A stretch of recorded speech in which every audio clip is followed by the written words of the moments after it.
അസ്സലാമു അലൈക്കും. നമ്മൾ ഇന്നലെ പറഞ്ഞ വിഷയം ഈ ജിസ്മിനെ കുറിച്ചിട്ടാണ്. മനുഷ്യനായി ജനിച്ച ഓരോ മനുഷ്യന്റെയും ജിസ്മ് എന്താണ് എന്ന് പഠിക്കണം. അതിന്റെ ഹഖീഖത്ത് എന്താണെന്ന് പഠിക്കണം. ജിസ്മ് എന്ന് പറഞ്ഞു കഴിഞ്ഞാല് ഒരു വീടാണ്. ആലം കബീർ, വലിയൊരു ലോകമാണത്. കാരണം അതിൻ്റെ ഉള്ളിൽ ലോകത്തുള്ള എല്ലാ കാര്യങ്ങളും ഉണ്ട്. അതിന്റെ സ്രോതസ്സുകൾ, അതിന്റെ കാരണക്കാര് ഈ ജിസ്മിന്റെ ഉള്ളിലുള്ള 16 ആത്മാക്കളാണ്. ഒരു മനുഷ്യൻ ഈ 16 ആത്മാക്കളെയും 100 കൊടുത്തുകൊണ്ട് ഉയർത്തെഴുന്നേൽപ്പിച്ചു കഴിഞ്ഞു കഴിഞ്ഞാൽ ഒരു മനുഷ്യൻ 16 മാറും. 16 പ്ലസ് 1 ജിസ്മും 17 മാറും. പല ഔലിയാക്കളെയും നമ്മൾ കേട്ടിട്ടുണ്ട്. ഒരേ സമയം കാബയില് കണ്ട്, അതേസമയം നാട്ടില് കണ്ട്, അല്ലെങ്കിൽ മുഹിദ്ദീൻ ക്ഷേത്രങ്ങള് ഒരേ ദിവസം പല വീടുകളിൽ പോയിട്ട് നോമ്പ് തുറന്ന കഥകളൊക്കെ നമ്മൾ കേട്ടിട്ടുണ്ട്. ഇതിന്റെ ഹഖീഖത്ത് ചോദിച്ചു കഴിഞ്ഞാല് മൗലിയാക്കന്മാർക്ക് പറയാനറിയില്ല. പക്ഷെ അള്ളാഹുവിനെ കൊണ്ടറിഞ്ഞ സൂഫിയാക്കൾക്ക് അതിനെക്കുറിച്ച് അറിയാം. എന്നാൽ സൂഫിയാക്കൾ എന്ന പേര് കൊണ്ട് നടത്തപ്പെടുന്ന ആളുകൾക്കൊന്നും അറിയില്ല. ഇത് ഹഖീഖത്ത് പ്രകാരം ഈ വിഷയങ്ങൾ പഠിപ്പിക്കൽ നിർബന്ധമാണ്. കാരണം മനുഷ്യന്റെ ഉള്ളിലുള്ള വിഷയമാണിത്. മനുഷ്യന്റെ ഉള്ളിലുള്ള വിഷയം അവനെ കുറിച്ച് അറിയാതെ മറ്റുള്ളവരെ കുറിച്ച് പഠിപ്പിച്ചിട്ടെന്താ കാര്യം? നമ്മളെ കയ്യിൽ അല്ലാഹു തആല ഒരുപാട് ഇതിനാവശ്യമായ ഉപമകൾ തന്നിട്ടുണ്ട്.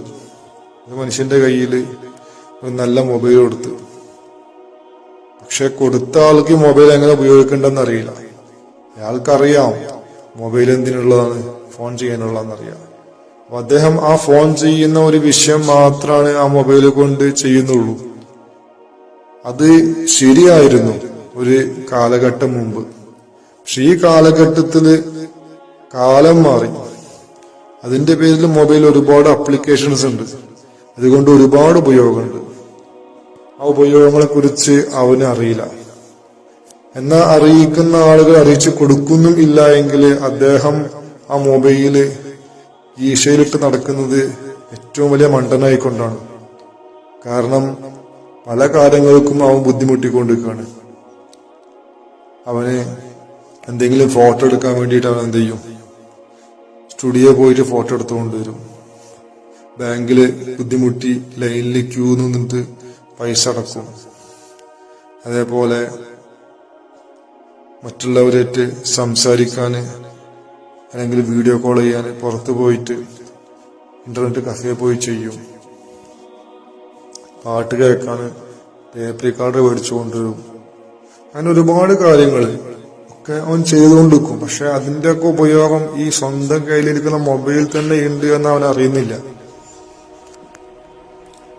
അപ്പൊ മനുഷ്യനെ ഈ മൊബൈല് കൊടുത്തുകൊണ്ട് ഒരാള് ഇതിന്റെ ഉപയോഗം പഠിപ്പിച്ചു കൊടുക്കാത്ത പോലെയാണ് ഈ ഉമ്മത്തില് മുസ്ലിയാക്കന്മാരായിട്ടുള്ള ആളുകൾ, അല്ലെങ്കിൽ വ്യാജന്മാരായ സൂഫിയാക്കള് മനുഷ്യനെ കൊണ്ട് ചെയ്യിപ്പിക്കുന്നത്.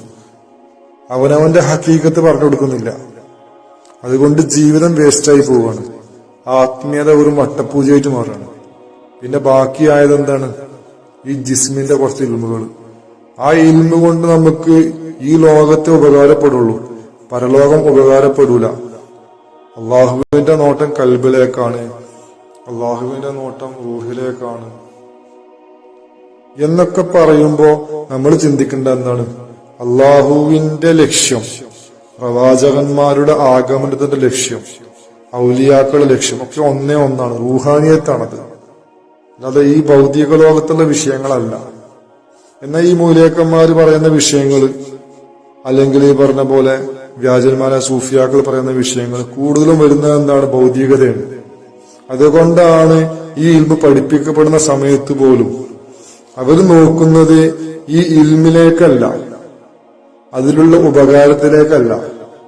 ഈ പറയുന്ന വാക്കുകളുടെ ഘടന എങ്ങനെയാണ്, വാക്കുകളുടെ ശുദ്ധി എങ്ങനെയാണ്, അതിന്റെ പ്രൊനൗൺസിയേഷൻ എങ്ങനെയാണ്, അതിലുള്ള ആലങ്കാരികത എങ്ങനെയാണ്, അങ്ങനെയുള്ള കാര്യങ്ങളിലേക്കാണ്. അതിന്റെ സാഹിത്യം എങ്ങനെയാണ്, അറബി ഉച്ചാരണം ശരിയാണോ അല്ലേ എന്നെങ്ങനെയാണ്, ഇതൊക്കെയാണ് അവരുടെ നോട്ടം.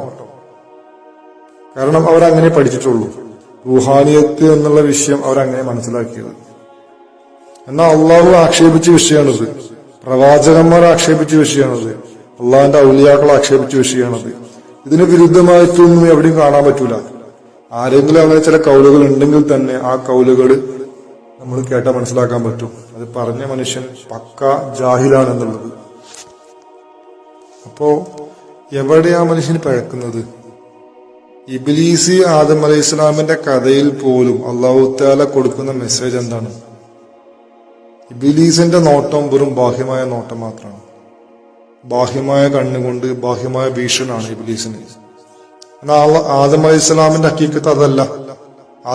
ആദം അലൈഹി ഇസ്ലാമിന്റെ ഹക്കീക്കത്ത് എന്താണ്? അതിന്റെ മഹത്വം എവിടെ കിടക്കുന്നത്? ലാഹിറിലല്ല, ഉള്ളിന്റെ ഉള്ളിലാണ്. ആ രഹസ്യം മനസ്സിലാക്കാൻ ലാഹിറായ കണ്ണിനെ കൊണ്ട് സാധിക്കുകയില്ല. ആരെങ്കിലും ലാഹിറായ ഒരു കാര്യത്തിൽ മാത്രം ഒതുങ്ങി നിൽക്കുന്നുണ്ടെങ്കിൽ അവരുടെ ബന്ധം ഇബ്ലീസിനോടാണ്. അതല്ല, അതിനപ്പുറത്തേക്ക് ചിന്തിക്കുന്ന ആളുകളാണെങ്കിൽ അതാണ് ഹക്കീക്കത്ത്. നാളെ അവസാന കാലഘട്ടത്തിൽ വരുന്ന ദജ്ജാലിന്റെ നോട്ടും അതേപോലെ തന്നെ ആയിരിക്കും. ഒറ്റക്കണ്ണനാണ് ദജ്ജാൽ. ഒറ്റക്കണ്ണ് എന്ന് പറഞ്ഞു കഴിഞ്ഞിട്ടുണ്ടെങ്കിൽ അവന് ആത്മീയത എന്നുള്ള കണ്ണുണ്ടാവില്ല, ബാഹ്യമായുള്ള കണ്ണേ ഉണ്ടാവുള്ളൂ. എന്ന് പറഞ്ഞ ബാഹ്യമായ ഇൽമ്, ജിസ്മാനിയായ കാര്യങ്ങള്, ഭൗതിക ലോകത്തിന്റെ കാര്യങ്ങൾ എന്ന ഒരു കണ്ണേ അവനുണ്ടാവുള്ളൂ. ആത്മീയമായ കണ്ണ് അവനുണ്ടാവില്ല. ആത്മീയതയിലേക്ക് അവന് ചെന്നെത്താൻ സാധിക്കൂല. അതിന്റെ ഇൽമ അവന്റെ കൈവശം ഉണ്ടാവില്ല. എന്ന ബാഹ്യമായ ഇൽമോ ഒരുപാടുണ്ടാവും. പർവ്വത സമാനമായ ഇൽമ അല്ലെങ്കിൽ സാഗര സമാനമായ ഇൽമ അവന്റെ കയ്യിലുണ്ടാവും. അതുകൊണ്ടാണ് കടല് വറ്റി കുടിക്കുമെന്നൊക്കെ പറയാൻ കാരണം. ആ ഇൽമ എന്താണ്? ശരീഅത്തിന്റെ ഇൽമാണ്. അത് നമുക്ക് ചർച്ച ചെയ്യേണ്ട വിഷയങ്ങളാണ്. സാന്ദർഭികമായി പറയുന്ന വിഷയങ്ങൾ. ഒരു മൊയ്ലാക്കന്മാരുടെയും വാക്ക് കേട്ടുകൊണ്ട് നിങ്ങൾ ആത്മീയത ഒഴിവാക്കേണ്ട ആവശ്യം ഇല്ല. ആത്മീയതയുടെ പിന്നാലെ പോവാതിരിക്കേണ്ട ആവശ്യം ഇല്ല. അത് നിങ്ങൾ ചെയ്തു കഴിഞ്ഞാൽ നിങ്ങൾ നഷ്ടക്കാരാവും. അത് യാതൊരു സംശയവുമില്ല.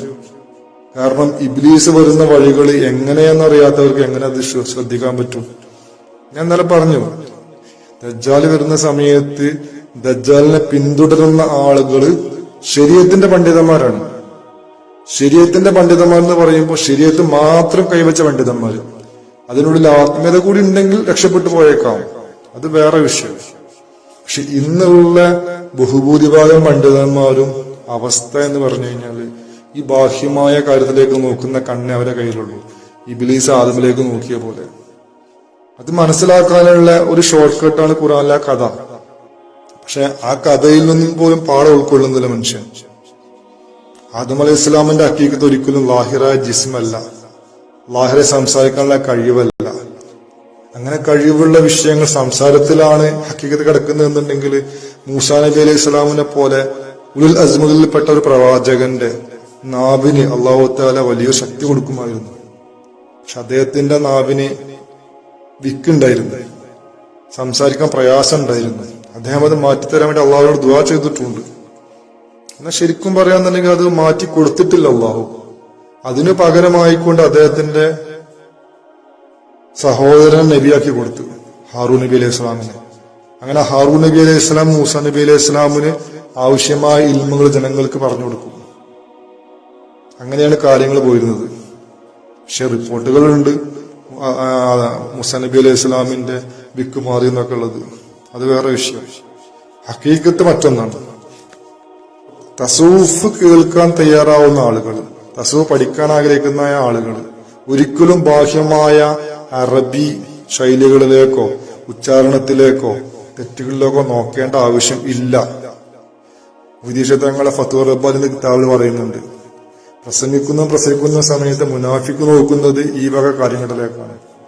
എന്നാൽ മൂമിനായ മനുഷ്യൻ നോക്കുന്നത് ഇതിലേക്കല്ല, ആ കാര്യത്തിലുള്ള എസൻസിലേക്കാണ്, അതിലുള്ള തത്വത്തിലേക്കാണ്. അങ്ങനെയാ നോക്കേണ്ടത്. അങ്ങനെയുള്ളവർക്ക് ഇരുന്ന് ഉപകാരപ്പെടുള്ളൂ. പിന്നെ ബാത്തിനായിട്ട് കിടക്കുന്ന കുറെ കാര്യങ്ങളുണ്ടല്ലോ. ഷെയ്ത്താനുണ്ട്, ഇബ്ലീസ് ഉണ്ട്, ഒരു മനുഷ്യനുള്ളിൽ കന്നാസ് എന്ന് പറഞ്ഞിട്ടുള്ള ഷെയ്ത്താനുണ്ട്, അതേപോലെ ഒരുപാട് പക്ഷികൾ ഇരിക്കുന്നുണ്ട്. അതിനെക്കുറിച്ചൊക്കെ പഠിക്കാനുണ്ട് നമുക്ക്. അപ്പൊ നമുക്ക് ഇതിന്റെ ഹക്കീക്കത്ത് കറക്റ്റായി മനസ്സിലാവും. ആരാണ് ശരി ആരാണ് തെറ്റ് എന്നുള്ളത്. അത് മനസ്സിലാക്കാനൊരു ഇൽമു വേണം. ആ ഇൽമാണ് തസൂഫ്. അത് നേടിയവന് വ്യക്തമായി മനസ്സിലാക്കാൻ പറ്റും. മൗലിയാക്കന്മാരുടെ സ്ഥാനം എവിടെയാണ്, അള്ളാന്റെ ഔലിയാക്കളുടെ സ്ഥാനം എവിടെയാണെന്നുള്ളത്. പക്ഷെ ഇത് കേൾക്കാൻ തയ്യാറാവാത്തവർക്ക് എങ്ങനെ ഇതിന് സാധിക്കും? അപ്പൊ അവർക്ക് അതിൽ നിന്ന് കിട്ടുന്നത് തടയാൻ ശ്രമിക്കും ശൈത്താൻ. അതിന് സകല വിദ്യകളും നോക്കും. അതിന് അവരെ ഏറ്റവും സഹായിക്കുന്ന ആളുകൾ എന്ന് പറഞ്ഞു കഴിഞ്ഞാല് ദുഃഖകരമായിട്ട് പറയുകയാണെങ്കിൽ മൗലിയാക്കന്മാരാണ്. എന്തായാലും ഈ ഇൽമ് പറയേണ്ടത് ഇവിടെ പറയും. ഇവിടെ പറയാതിരിക്കേണ്ട ആവശ്യങ്ങളില്ല. കാരണം അബൂ ഹുറൈറ റളിയല്ലാഹു പറഞ്ഞ പോലെ സത്യം പറഞ്ഞാൽ കഴുത്തറക്കപ്പെടുന്ന കാലഘട്ടം അല്ല ഇത്. അങ്ങനെയുള്ള കാലഘട്ടം കഴിഞ്ഞുപോയി. ഇന്ന് ഓരോരുത്തർക്കും പറയാൻ അവകാശമുണ്ട്. അത് കേൾക്കാൻ തയ്യാറായവർ കേട്ടോട്ടെ, അല്ലാത്തവർ കേൾക്കാതെ പിന്മാറി പോയാൽ മതി. അതല്ലാതെ പറയേണ്ട അവകാശത്തിലും സ്വാതന്ത്ര്യത്തിലും കൈകടത്താൻ ആരും അനുവദിക്കുന്നില്ല. അത്തരം ഒരു കാലഘട്ടത്തിലേക്ക് വരുന്ന മഹാനാണ് ഇമാം മഹ്ദി അലൈഹി ഇസ്ലാം. ഇമാം മഹ്ദി അലൈഹി ഇസ്ലാം വരുന്ന സമയത്ത് പല റിപ്പോർട്ടുകളും വന്നിട്ടുണ്ട്. അദ്ദേഹം ഏറ്റവും കഠിനമായി തീരുന്നത് അന്ന് ആ കാലഘട്ടത്തിലുള്ള പണ്ഡിതന്മാരെ മേലാണ്. അതിന് കാരണം ഇത് തന്നെയാണ്. ഇവർ ആത്മീയത അവരെടുക്കുന്നേ ഇല്ല. ബാഹ്യമായ കാര്യങ്ങളിൽ മാത്രം ഉമ്മത്തിനെ കൊണ്ടുപോവാണ്. ആ കൊണ്ടുപോകലിലൂടെ ഇവരാരെ സഹായിക്കുന്നത്? ഇബ്ലീസിനെയും ദജ്ജാലിലേക്കുള്ള വഴിയെയും സഹായിക്കുകയാണ്. അത് കാരണം ദീനെന്താ ഭൗതികത എന്താ തിരിച്ചറിയാൻ പറ്റാതായി പോയി. അതുകൊണ്ട് തന്നെ നല്ല മനുഷ്യന്മാര്, അള്ളാഹുവിന്റെ മശായിഖന്മാർക്ക് എപ്പോഴും അവരവരെ ശൈത്താനെ സൂക്ഷിക്കാന് ആവശ്യമായ ചില കാര്യങ്ങൾ അള്ളാഹു തആല ചെയ്തു വെക്കൂ. അതിന്റെ ഹിക്മത്ത് ആർക്കും അറിയില്ല. മൂസാ നബി അലൈഹി സ്വലാമിന് വിക്കുണ്ടാക്കാന് ചില കാരണങ്ങളുണ്ടാവും. അങ്ങനെ ഓരോരുത്തർക്കും ഓരോ കാരണങ്ങൾ പിന്നിലുണ്ടാവും. അത് അള്ളാഹുവിന്റെ ഹിക്മത്താണ്. ഖിദർ നബി അലൈഹി സ്വലാം കപ്പലിന് ഓട്ട ആക്കിയ പോലെ അതിനൊരു കാരണമുണ്ടല്ലോ. രാജാവ് വന്നിട്ട് ഈ കപ്പല് കവർച്ച ചെയ്യാതിരിക്കാൻ വേണ്ടി ചെയ്ത ഒരു ഹിക്മത്താണത്. അത് അള്ളാഹുവിന്റെ അടിമകൾ ചെയ്തു കൊടുക്കും. പക്ഷെ ബാഹ്യമായ കണ്ണുകൊണ്ട് കാണുന്ന ആളുകൾ മൂസാ നബി അലൈഹി സ്വലാം ആ കഥയെ ചെയ്ത പോലെ എന്ത് ചെയ്യും? അത് എതിർക്കും. എന്നാൽ ഇൽമ് കിട്ടിയാൽ അവർ തിരുത്തും. പക്ഷെ ഒരു കൂട്ടക്കാർ ഇൽമ് കിട്ടിയാലും തിരുത്തൂല. മാത്രമല്ല അവരെ പിടിച്ച കൊമ്പിന് അവരെ പിടിച്ച ആ വശത്തു കൂടെ തന്നെ പോവുള്ളൂ. അതിന് നമുക്ക് പ്രശ്നമില്ല.